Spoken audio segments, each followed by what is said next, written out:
Mazda. You gotta say, they're beautiful looking vehicles. Mazda's got the style down pat. And this is CX-5 all-wheel drive, but it is a Skyactiv turbo. On the other hand, it's made in Japan, which is what you want. Now, the owner was thinking about getting a CX-30, but he went to the bigger one because he saw that one was made in Mexico. This is made in Japan, and that is a smart move. You get a Japanese car made in Japan, they are always better, especially better than stuff that's made in Mexico. Now, Mazda and Toyota are making cars in Alabama on the same assembly line, and I haven't seen any problems with that. But personally, I'd stay away from cars made in Mexico. So far, he's got 25,000 miles, and the only problem he had, the infotainment system went a little wacky. He reset it, and then it worked. But other than that, he's had no problems at all. So look under the hood, Skyactiv G Turbo. Like I say, I'm not a turbo fan, and there goes the stupid beauty cover in the snow. There it goes. Mazda makes pretty good engines, right? This is the Skyactiv turbo, very complex system. So far he's had not a lick of problem with it.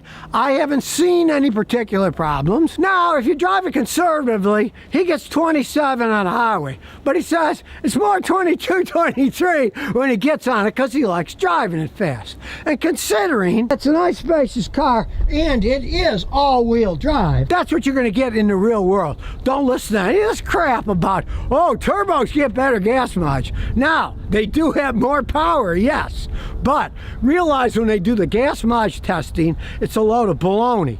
They run them on dynos and stuff, and the turbo's going at 1 speed, right? When a human being, especially a man like this who likes to drive fast, gets in one of these, whoop, it's pedal to the metal, the turbo kicks in, it revs higher, and consequently, you get a lot worse gas mileage than what they're rated for. His is real, and that's what you're gonna get if you're a normal or hard driver with one of these things. We've got all kinds of electronics for the Skyactiv system. It really is a marvel of engineering. Mazda's pretty smart. Look, they tell you to use 5W30. So I really think their engineers know what they're doing, because with the turbo, it needs better lubrication. A lot of the modern cars are going to 0.20, 0.10. Now, they realize that the system needs lubrication for the turbo that's spinning real fast, so they're not using the super lightweight oil. And I think that was a smart move on Mazda's behalf. Mazda's got some excellent engineers, percentage of them's owned by Toyota now, and as far as I'm concerned, Mazdas have gone way up in quality compared to what they were making decades ago. Where Honda, I see, is starting to go downhill, Mazda's actually going uphill. Now, this has an actual 6-speed automatic transmission with gears, which is one of the reasons he bought it. He's like me. We both hate CVTs because they just don't feel right. I mean, it's gotten to the point that if you look at any of the modern ones, they have fake shift points where it feels like they're shifting. They don't have any gears to shift with, but they're faking it because they know people don't like the way he said, let's try to redesign it. This is an actual 6-speed, a proven transmission, gets decent gas mileage, but is a joy to drive. So you're getting a car that is fun to drive. He's happy that he didn't get the smaller one, even though he had to pay more for this. A lot of times, if you balance what you want versus what you get, a lot of times you're better off paying a little bit more. This thing's made in Japan. It'll outlast the stuff made in Mexico by far. Now, all that said, the owner just told me it was a compromise vehicle because he wanted a real sporty one, right? And she wanted a real practical one. Well, I do have to say, they found a perfect compromise because it's very practical, but it's also sporty. You'll see when we take it for a road test. They're very sporty vehicles, like most Mazdas are. Their zoom zoom isn't just a slogan. They are pretty zippy cars. Now, his previous vehicle was a Ford Escape, and he was really furious at it because he found it kept getting water inside the car. Took it to Ford. They said, oh, we can't find anything wrong. So he takes it to an independent garage, and they explain, well, they didn't really weld the roofs right, so they leak and water gets in, and Ford isn't having anything to do with fixing them free because, of course, it would cost them a fortune. They would have to tear the whole inside of the car off and the roof. They'd have to re-weld it, and then they'd have to put it all back together again. So he said, to heck with that, and he did get lucky because he got rid of it during the pandemic, and the prices were so insane. He got rid of it for what he paid for it. So he paid 40 grand for this, which is 5 grand less than the average car at the time. We'll stick my fancy computer on it. see what's going on. I'm sure there's nothing wrong with it, but hey, you never know. Well, here we go. We got it all set up. We're going to do a standalone diagnosis. Shouldn't take long. Read the VIN already. It is a pretty new car after all. Got a lot of high tech. Knows it's a CX-5, 2.5 liter automatic, nice sized engine, all-wheel drive. Okay, whole topology scan. So here we go. Now while it's scanning, let's look around. All kinds of controls on your steering wheel. Nice sporty steering wheel, and it is a 6-speed automatic, which you can also shift manually. Got the cute little paddle shifters if you want to shift it yourself. It does have the electric park and brake. I don't like them, but they all come with them these days. Nice sunroof, good controls. Okay, now strangely enough, there's 7 trouble codes. So let's start out and see what's going on. The instrument cluster. Trouble code is low tire pressure. Well, that's bizarre. He did say the instrument panel got a little bit odd, so first thing we're going to do is we're going to erase that code. Well, that's gone, so it says it has ABS code. That's probably going to be another tire pressure code. And it says there's a problem with the steering wheel position sensor. Now, he hasn't any problem with it, so now while we're driving, so for the time being, we'll erase that code too. A PCM code, so let's check that out. Brake pedal position, accelerator pedal position incompatible. We're really getting some weird ones here. So I'll erase that one too. Now, he still has the original battery. A lot of them might be related to that, so we're going to test that before we take it for a road test after I look at all this data. There's another code for the smart start unit. Maybe it isn't as smart as it thinks it is. Now, realize this vehicle doesn't have that stupid start-stop system. He didn't like it. He didn't want a car with that, so he bought one that doesn't have that in it. And I agree. Wears out an engine starting and stopping it all the time. Anti-theft system transmitter has a problem, but it's always started for him. He had no problem, so we'll erase that one. And we'll check. Here's some more codes here. Forward sensing camera. I see those things have a problem all the time. Probably the thing that says that dirt on it or something. And has codes for the vision system camera on it. Performance or incorrect operation. Performance. They do get dirty. You gotta clean those cameras on the front of the car every once in a while. All right, we'll look at the last one. Smart brake support. Radar cruise control. Software incompatibility with vehicle dynamics control module. Boy, that's a mouthful for you. He could go get it reprogrammed if he wanted to. So let's start her up.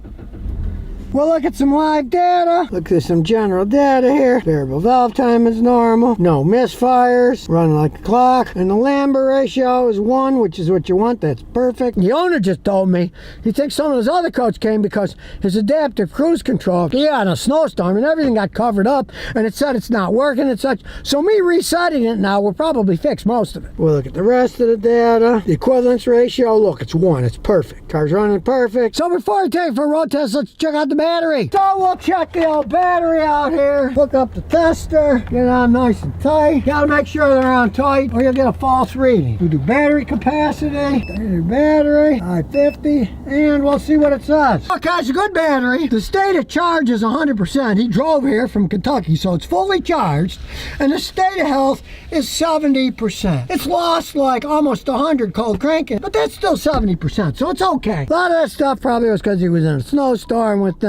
Added air to the tires at some point in time. It had a low pressure on the tire, which it doesn't have now. And we can see it's got a pretty good backup camera here. You can really see quite well. So I won't have my neighbor's mailbox there. Very quiet engine. You're reasonably high up in the air so you can see what you're doing.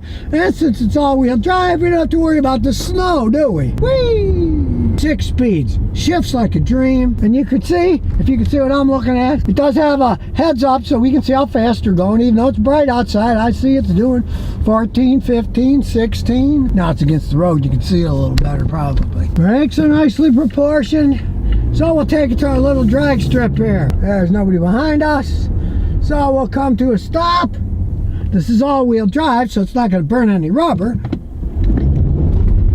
It tried to. Nice crisp acceleration, nice quiet ride. It's definitely much of an improvement over the smaller Mazda. It's made in Japan, the other one's made in Mexico. And then when you got to accelerate to pass somebody, you floor it. You can see it's picking up nicely.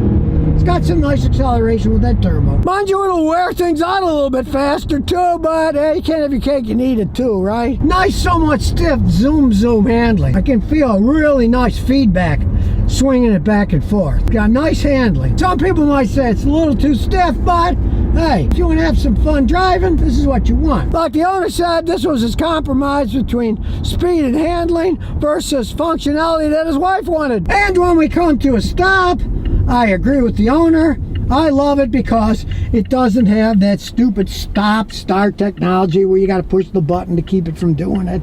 It just runs like a normal car. And unlike the Ford that this replaced, it doesn't leak water and it doesn't fall apart in front of your very eyes. Said about the turbo, of course, you're going to get worse gas mileage. If you drive it hard, you can see I'm ruining even his. He was averaging 20-something, but now it's only averaging 16.7 because I'm driving it like this, and it will use more gas. I like this heads-up display, so I can see that I'm doing 42 miles an hour now. I don't have to look down, keeps my eyes on the road. And compared to his other vehicle, which happens to be a Toyota Prius with like 175,000 miles on it, and really hard miles, all done in Queens in New York City, this thing rides like an absolute dream compared to what one of those Priuses rides. They have a reasonably rough ride in those things. Nothing like the acceleration that this thing has too. Try doing this in a Prius, and it's not going to act up like that.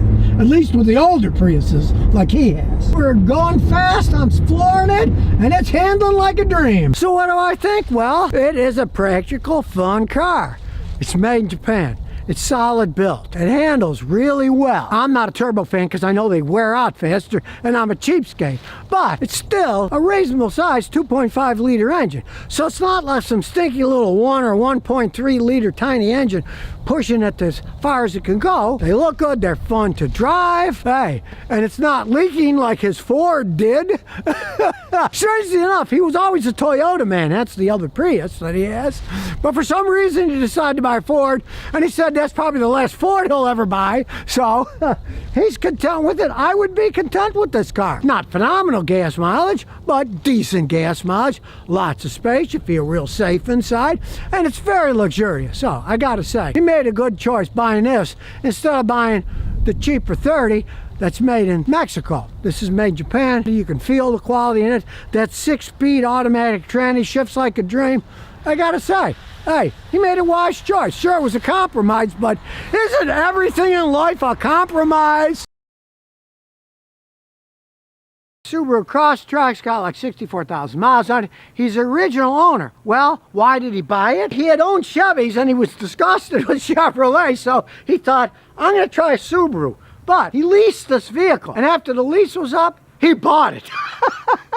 It didn't fall apart like the Chevys did, right? Now, he understands, he used to work on trucks, he understands nothing's perfect, these have had some problems and stuff, but so far, with 65,000 miles, he's very happy with the vehicle. It just had minor recalls about a switch and an airbag that, you know, wasn't their fault, they didn't make the airbags. It's all-wheel drive. Does he put snow tires on it? No, he just drives it the way it is, with just normal tires on it. Doesn't have any problems. The all-wheel drive system is good. If you live in a really crazy place, Alaska, North Dakota or something, sure, you're going to buy snow tires, but then of course you got to buy all 4 and deal with all that crap. In this case, he doesn't have to deal with that. He just has 4 tires on it, and he doesn't have to swap them out in the winter. And on a highway, he gets about 32 miles a gallon.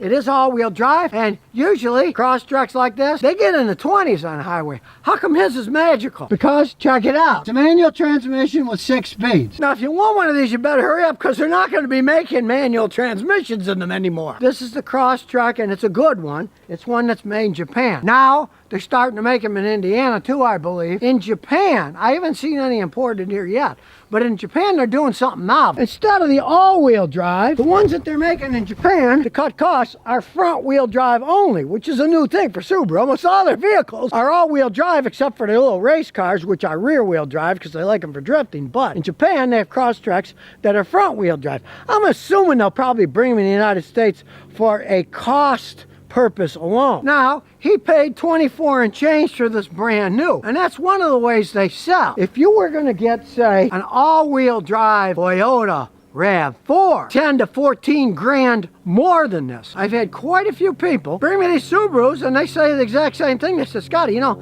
I watch your videos, I thought I'll get a RAV4. And then when they saw what the price was, they got one of these and said, it gets better gas mileage than the RAV4. It's all-wheel drive. I kind of like it. And quite a few people bought these instead because of the monetary difference. So let's look under the hood.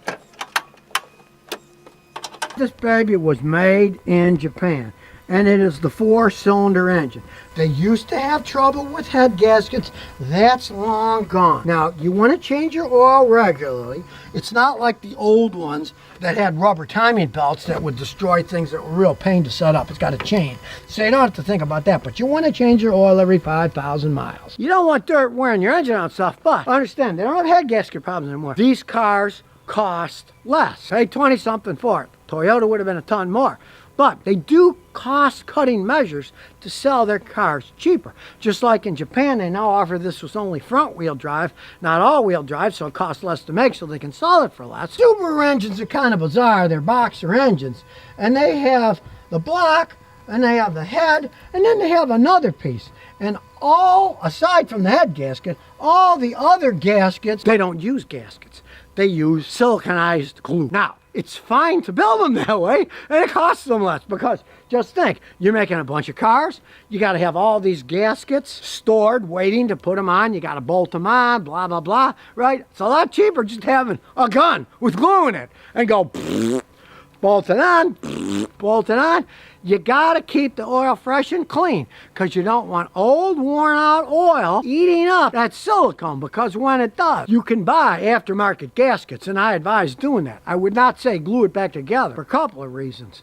The main one is the silicone glue works great on virgin metal, right? Gets right in the pores. But when you already have a gasket, you got to take the old gasket off. It's very hard to get rid of all the gasket material, and it really adheres better on virgin metal. That metal's old, there's oil saturated in it, and glue will never work as long the second time. So you really want to buy gaskets and build it the way it should have been built in the first place. But as I said, they want to save money when they manufacture the things.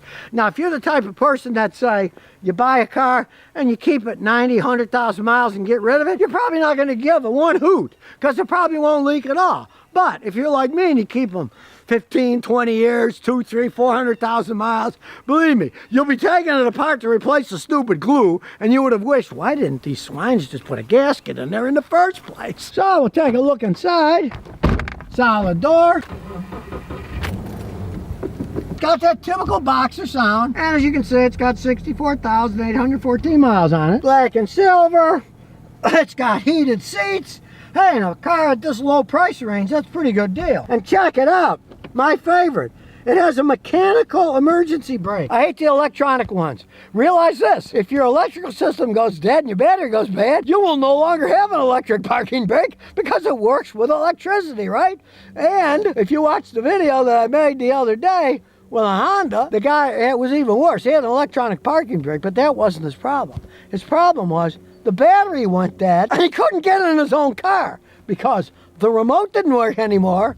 But on that Honda, they do have a key that fits in the door, and the keyless remote does have a key hidden inside. You push a little button, and out comes a little blade key, right? So I got the key, and I stuck it in the door, and I turned it.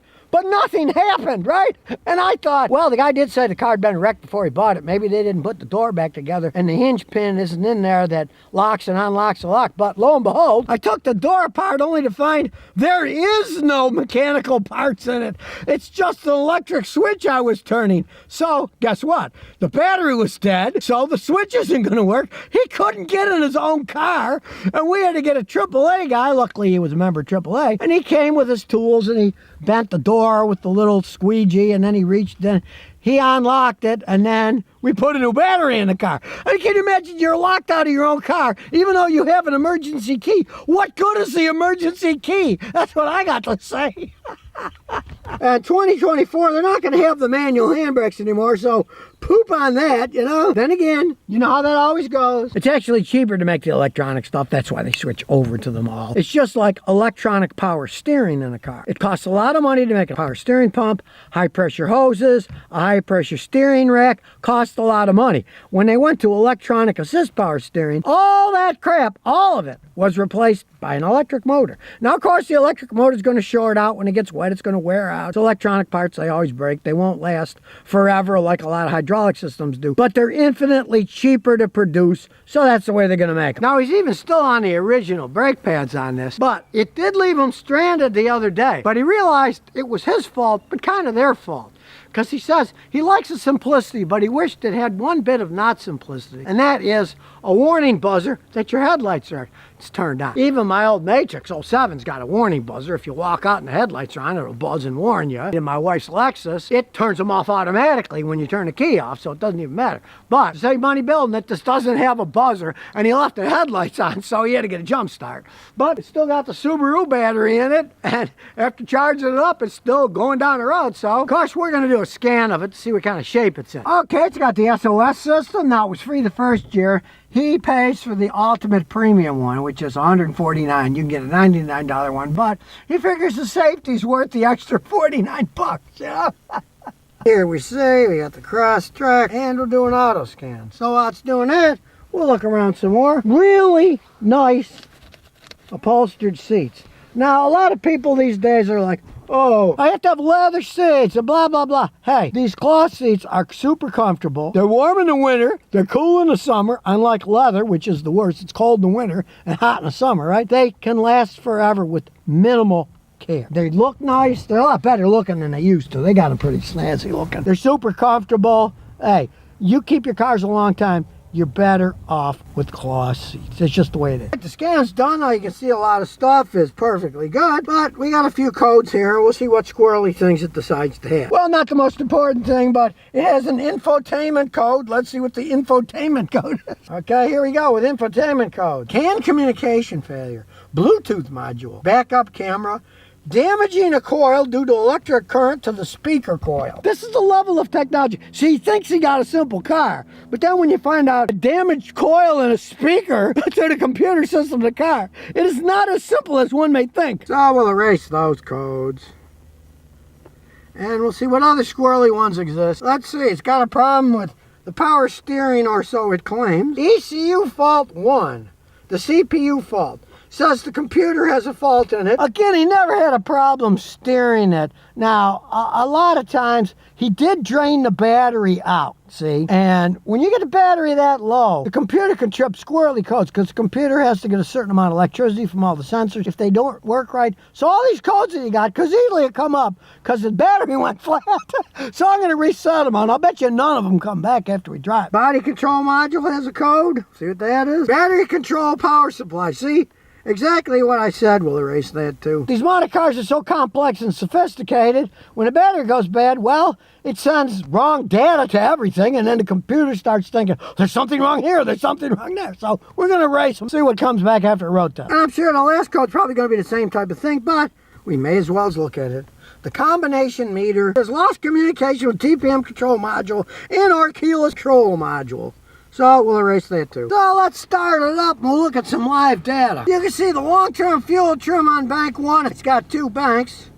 It's 0. That means that's running perfectly. A lot of times, even a Toyota will be minus 0.82% or something. This is 0. You can't get any better than 0. It's not going rich or lean. Flow sensor's putting out the right data. 2.4 grams per second. Shows you the fuel pressure. You could say it's almost perfect. The commanded is 4,000, 3,900, 4,000, 3,900, 3,980. If you're off 10 or so out of 4,000, that's nothing.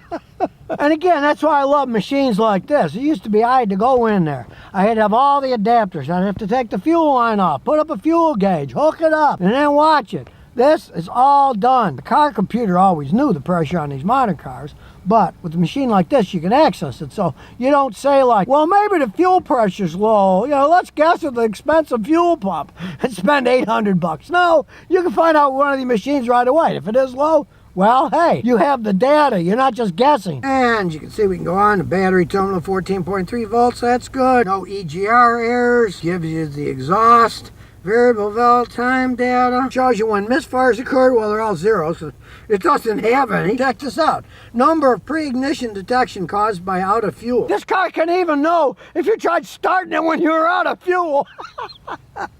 Hey, maybe people are getting dumber and the cars are getting smarter. Hey, who knows? Terminator be on its way. The machines are going to take over from all the stupid people. Well, as you can see, everything's normal. It's all black. We don't want it different colors. Let's take it for a spin. So we'll put her in reverse. Got a lockout. So you people that don't know how to drive, you don't have to worry about whipping it in reverse when you're learning. You got to do the lockout to get it in reverse so you don't destroy the transmission. Now, this is one of the reasons one of my customers bought one of these, because the system is built into the dash. It's clean, it looks right. One of the reasons the guy didn't buy a RAV4, on top of it was $14,000 more, was the RAV4 had that ugly, big old screen, and they just look horrible. This looks like the car was actually designed for it. Now, it is a Crosstrek, so it's reasonably high up in the air, so we can just go over my giant bump here relatively easily. We're not gonna worry about scraping half the car off like the guy the other day in a BMW almost tore the bottom of the car off. I forgot to warn him, there's a big bump at the end of the driveway. And it's cool because look, it's a standard, it's a manual transmission, but it tells you what gear you're in. Yes, I wonder what gear I'm in. Now it's 3, see? It tells you. And for these crappy Rhode Island roads, known as the worst roads in the nation, 40 years in a row, this thing actually rides quite smoothly. It's got a decent ride. And now, we're at the horrible intersection. So we gotta wait for the traffic to go by. There's nobody to the right of us. The mailman's coming. He drives like a turtle, so here we go. You can hear that boxer engine. Now, it's not a race car, but it's got plenty of acceleration for passing. You can play with the gears. It's fun to drive. It doesn't oversteer, it doesn't understeer. That's a pretty decent ride, too. Weight has a lot to do with the driving of your car. This thing isn't that heavy of a vehicle. A lot of fun to drive around. It's got plenty of room in the back when you put the seats down to throw crap in. And being in Japan, you know, it's probably not going to break down much. So aside from being stranded one time because he left the lights on, well, we reset all that stuff and there's no codes left now, so that's got to be the reason they had all those squirrely communication codes. Understand your battery has to put out a certain parameter of voltage and amperage. When it actually goes dead because he left the headlights and it drained it out, guess what? Our computer was confused, so it put all those codes and no one erased them. Now, you need a machine like mine to erase it. At least a $400 or $500 machine. You get a little handheld scanner, it'll erase the check engine lights, but this never had the check engine light on. These codes are really in-depth codes, and you need a fancy scan tool. Now, most people are never gonna know, because if you don't know a guy like me, you'll never have this hooked up, and you'll never know you have those stupid codes, and you're not gonna care, right? But in this case, they're gone, and it was because the battery went completely flat. And then whenever that key was turned on, the computer would be totally confused as to what's going on. There's always some residual voltage, even if it's only 2 or 3 volts. That's enough to make the computer start to trip codes, especially communication codes about low voltage. Subaru Crosstrek, original owner, 65,000 miles. He's real happy that he got rid of his Chevys, and after he leased this, he bought it, and he's had no problems other than leaving the headlights out and draining the battery. Still on the original brake pads. These are made in Japan. Now, the newer ones are going to be slightly different. Some of them are going to be made in Indiana. Who knows what's going to come up from that, but they're not going to make it with the standard transmissions anymore, so you better get one fast if you're planning on getting one with the standard transmission. But the cars themselves, even the regular transmissions, the automatics are better than they used to be because affiliations with Toyota, and they use much better transmissions than they used to have in them. Just like people say Subarus blow head gaskets. Well, the new ones don't.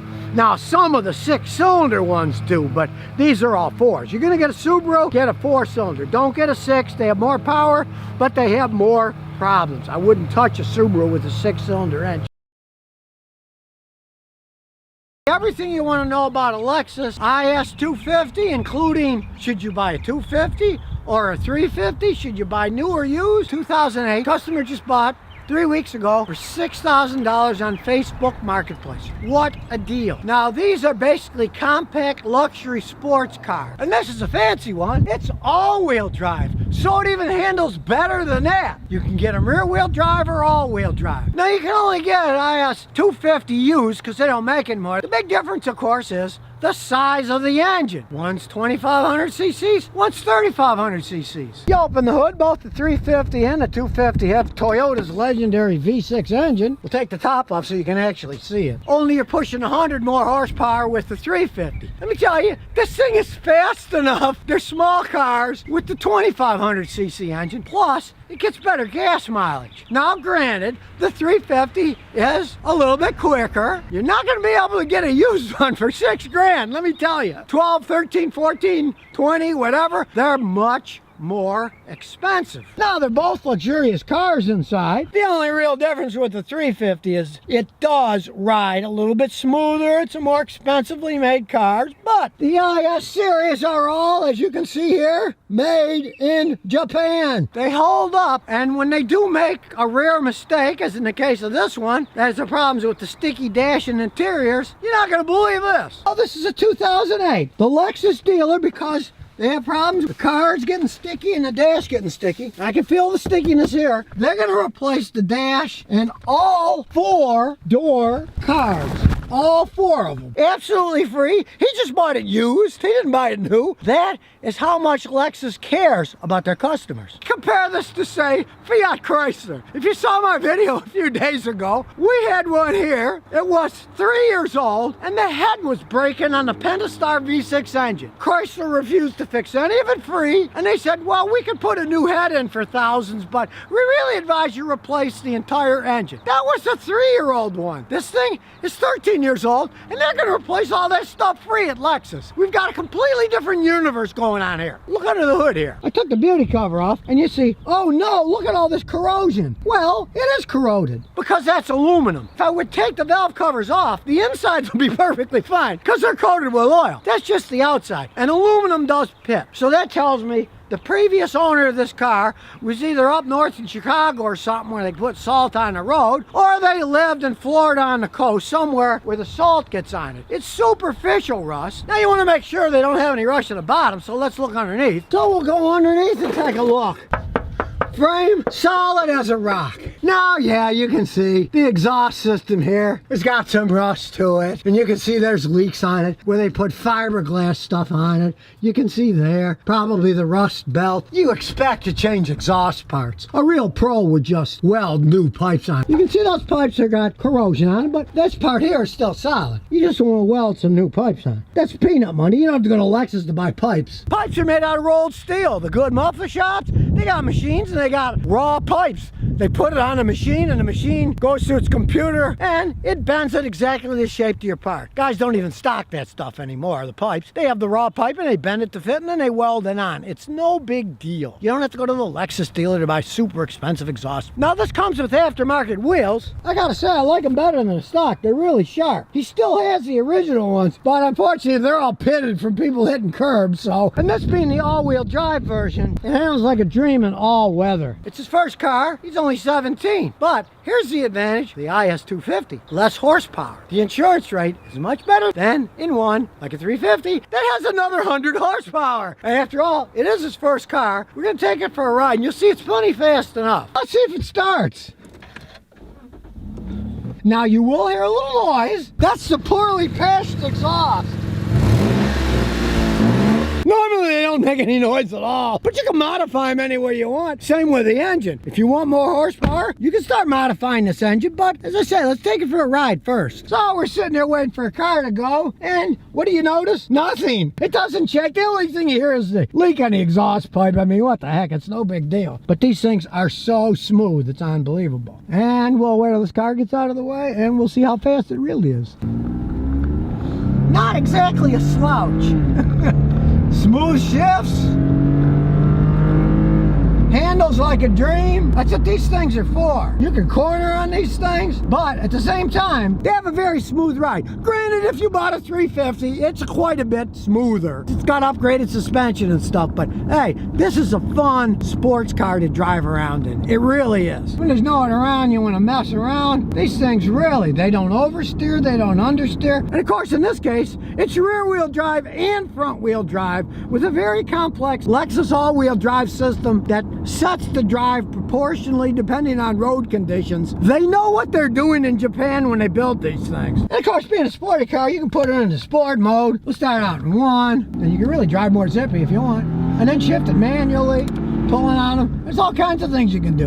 You can have a lot of fun with one of these. And look what you can play around with. You got 6 gears to fool around with, up and down. Just paddle. If you like paddle shifting, you get used to it. That kind of fun. You just want a lazy cruiser, put it in drive, and It'll do the shifting for you. And of course, it's typical Lexus quality. Maybe a 2008. Look at that paint. Original paint. Still shines like mad. And how much life does this baby have? Well, let's see what the mileage is on it. It's only got 143,000 miles. I don't know, some people are gonna say, oh, who would buy a car with that kind of mileage? Well, this is a Lexus made in Japan. I got customers these things, 350, original engine, transmission, they don't burn oil, and yeah, especially around Houston, if they live near the coast, they're gonna have that white corrosion, but it doesn't mean anything. Now, the majority of these are just simple rear-wheel drive, which people like in a sports car. Nice rear-wheel drive sports car. This is an all-wheel drive. The rear-wheel drives don't have any problems. Well, the all-wheel drive ones don't on these Lexuses either. They're really well designed. A luxury sports car experience. Now, of course, a purist won't like the all-wheel drive because they can't do burnouts in it.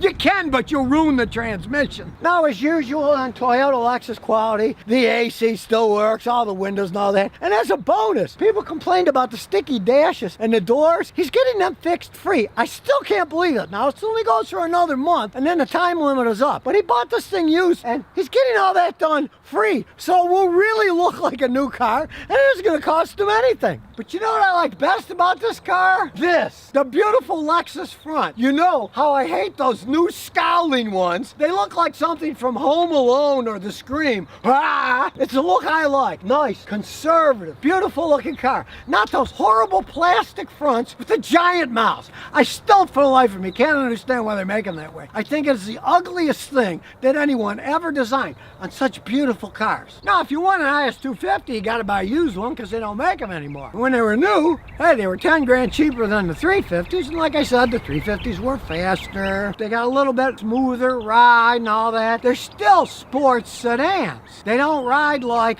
a regular sedan. Wheelbase is different. They're made for better cornering. Of course, they're not going to ride as smooth. That's just the way that it goes. Now, if you do buy a brand new IS-350 2021, they start, and I mean start, at $39,000. He paid $6,000 for this. Not just the car and the way it looks, but my wallet is much happier with $6,000 for a car that still might last another 10 or 15 years versus $39,000. And of course, that's only the beginning. Check out what your insurance is going to cost you on a brand new one. It is going to be cheap like it is on this one. The insurance is going to be wazoo. The car gets stolen, something happens, they got to pay the car note off. It's $39,000, so you're paying for all that too. Now, this may be a 13-year-old car, but the paint's still immaculate. Other than the bumper that has been retouched, they didn't do such a good job. That's peeling up, but look at the rest of the car. Really? No dings? The wheels have been replaced, so they're not pitted. The original ones are pitted, but that's the driver's fault for running into stuff. Now, I know a lot of people say, never buy a used luxury car, and never, ever, ever buy a used luxury sports car. Now, in many cases, that's true. But in the case of this Lexus IS-250, it's not true at all. They're so